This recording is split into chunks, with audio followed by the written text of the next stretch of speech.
My bracelet is missing. I bet your mom took it again without asking. Stop complaining. It's for Mom.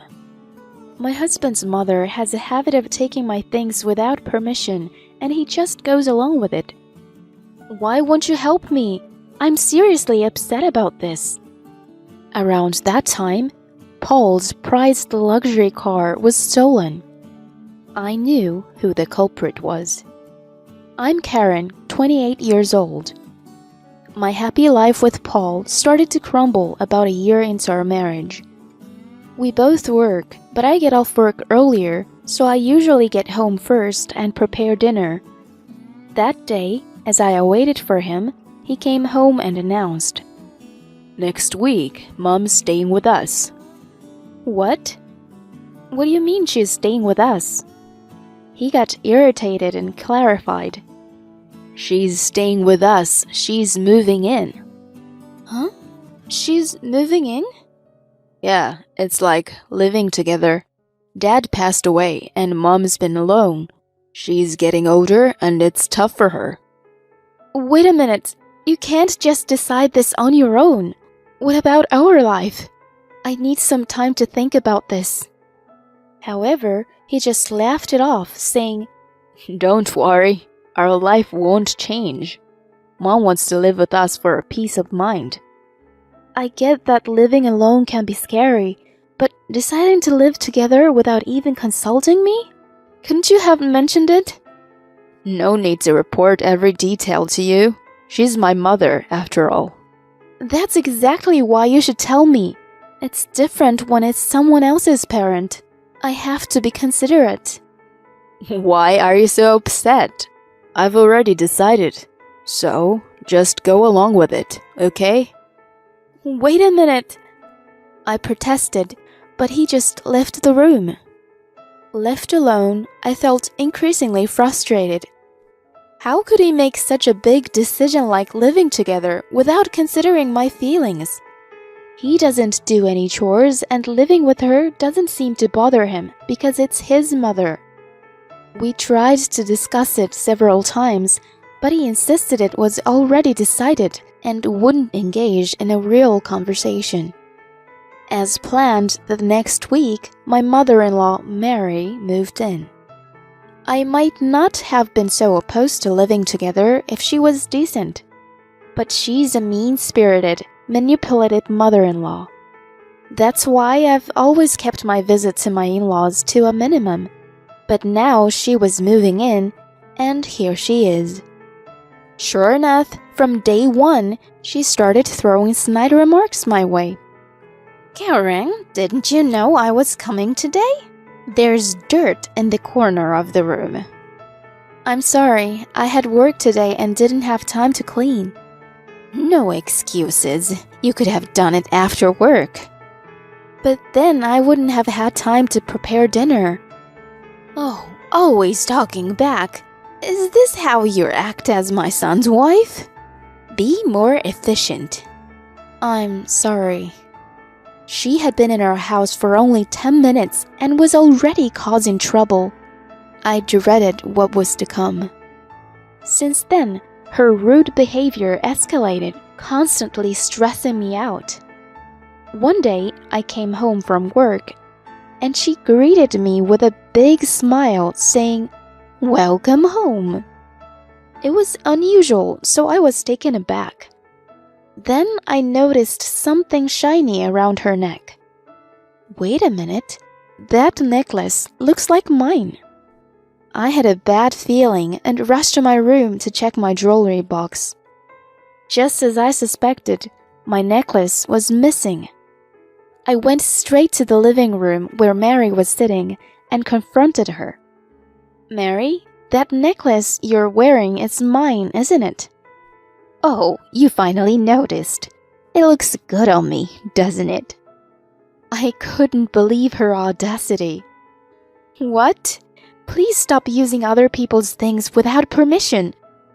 What's the big deal about borrowing something? It's not like it gets used up. That's not the point. Stop complaining and go prepare dinner. My son will be home soon. Preparing dinner with her constantly criticizing me intensified my stress. That night, I couldn't take it anymore and decided to talk to Paul. Hey Paul, can we talk? What's up? Today, your mom wore my necklace without asking. Oh, really? He said nonchalantly. Do you understand what I'm saying? She went into my room, opened my jewelry box, and took it without permission. Took it? Aren't you exaggerating? I'm sure she didn't mean any harm. He said, taking his mother's side, and I felt quite rage building up. I tried to keep my voice calm, and I repeatedly explained to him. How can she not mean any harm when she enters my room and takes my things without permission?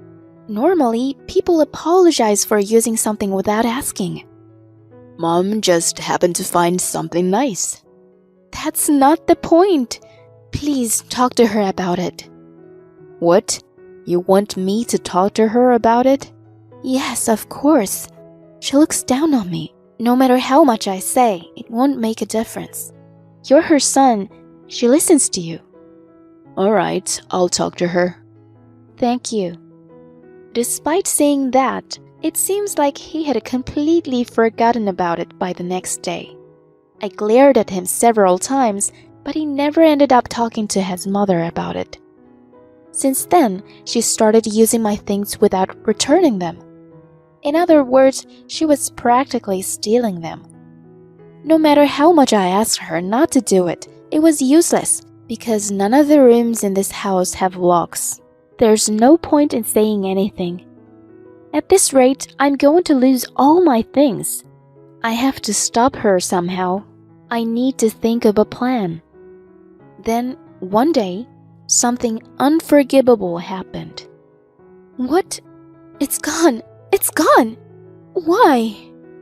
I was getting ready to meet a friend and wanted to wear my mother's bracelet, which I kept in the back of a drawer in my desk because it was very special, but it was missing. Clearly, Mary was the only suspect. When I confronted her firmly, she casually admitted to the theft. Oh, that bracelet? I just borrowed it. You borrowed it? Then please return it right now. I need it. Ah, that's not possible. Why? Because I sold it. You sold it? I couldn't believe it. It had to be a joke. She could have just sold someone else's property. I countered her, still in shock. Mary, stop joking around and give it back now. I'm not joking. I've sold most of the things I borrowed from you. What? Are you out of your mind? As we were arguing, Paul, who had just woken up, came over. Paul, listen, your mom sold my bracelet. Your bracelet? It was my late mother's, and Mary here has sold almost everything she's borrowed from me. Mom, is that true? She stuck out her tongue theatrically. Well, I live on a pension, you know. I didn't want to be a burden to you, but I needed some spending money to live every day. You didn't answer his question, Mary. You can't just take my things and sell them, you know. Don't get so mad. I didn't mean any harm. If you didn't mean any harm, you wouldn't steal and or sell someone else's things in the first place. So, where and how did you sell it? Buy it back right now. Paul suddenly raised his voice, glaring not at Mary, but at me. Paul.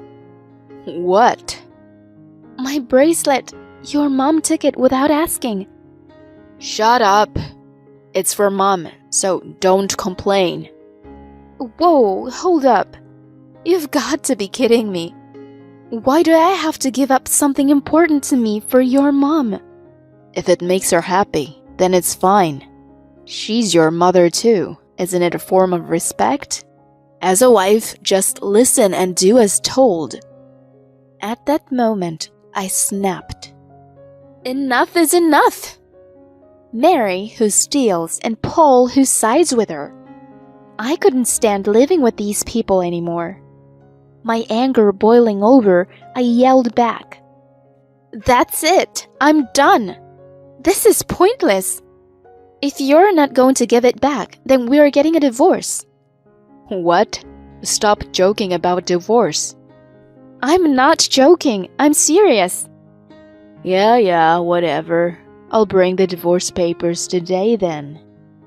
Fine, if that's how you want to play this, I have no problem with it. Mary looked pleased with our exchange. She probably always found me bothersome. Her real aim must have been to drive me out and live alone with her son.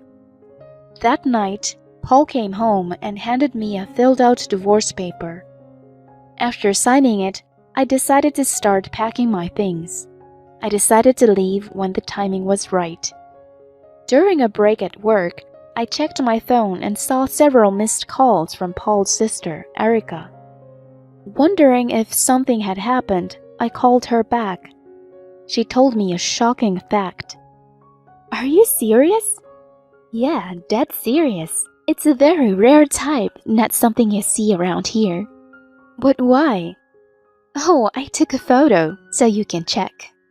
All right. Right after hanging up, she sent me the photo. It was undeniable proof that would lead to the downfall of her household. When I got home and was preparing dinner, Paul came up to me frantic. Karen, what's going on? What's wrong? The car's gone. My car is missing. Oh, that's too bad. I replied nonchalantly. Why are you so indifferent? You know how much I cared about that car, right? Yeah, I know. You've always wanted it since you were single, and you finally bought it last year. Then show some concern. There's still a loan on that car. Where did it go? You didn't take it without asking, did you? Of course not. I have my own car. Besides, I know you'd get mad if I drove it.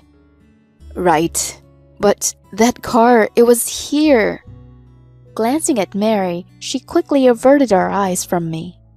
Confident in my suspicion, I hinted to my husband. It seems like your mom knows something about it. Why? What does she have to do with this? Right, Mary? I turned to her and her face quickly went pale. What do you mean, Karen? Why would Mom be involved? Actually, I got a call from Erica today. From Erica? She happened to be shopping and saw Mary driving your car. No! Your car is blue, right? It's rare around here, and the license plate numbers are easy to remember. She recognized it immediately. What's going on? Paul was furious and confronted his mother. She then started making excuses in a panic. No, it's not like that. I just borrowed the car for a bit. Borrowed? What the heck, Mom? How many times did I ask you not to touch that car? Sorry, Paul. I just really wanted to drive it. And where's the car now? Did you leave it somewhere? No, but I left the keys in it. Maybe someone nearby stole it. What? Please tell me you're lying. I swear I drove it home. I'm not lying.